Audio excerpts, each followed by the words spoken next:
Ang sabi ni Martin Luther King Jr., darkness cannot drive out darkness. Only light can do that. Hate cannot drive out hate. Only love can do that. Ano nga ba ang pwede nating gawin para higit na lumaganap ang pag-ibig kaysa galit sa tahanan natin, sa opisina o sa ating lipunan?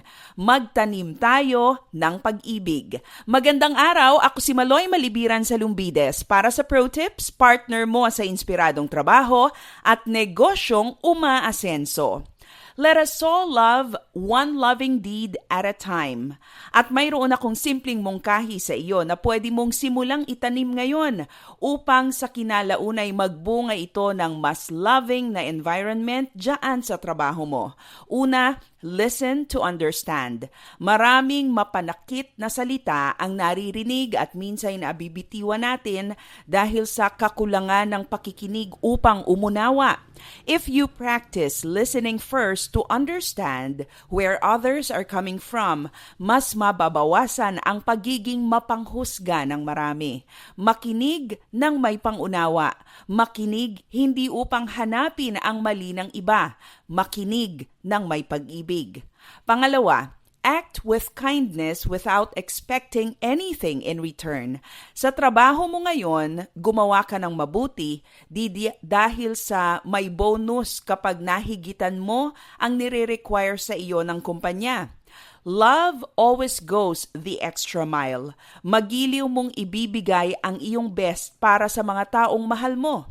If you love your work, at thankful ka sa trabahong ibinigay sa iyo ng Diyos, work and act with kindness to the people around you.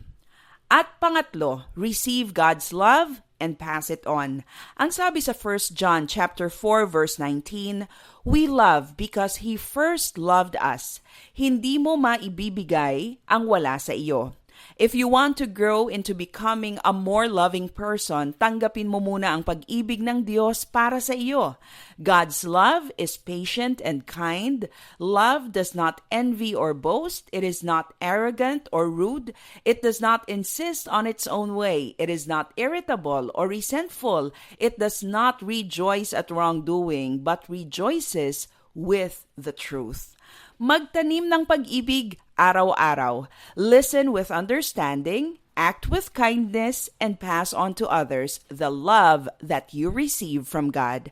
Para sa Pro Tips, ako si Maloy Malibiran sa Lumbides. Be a blessing in the workplace today.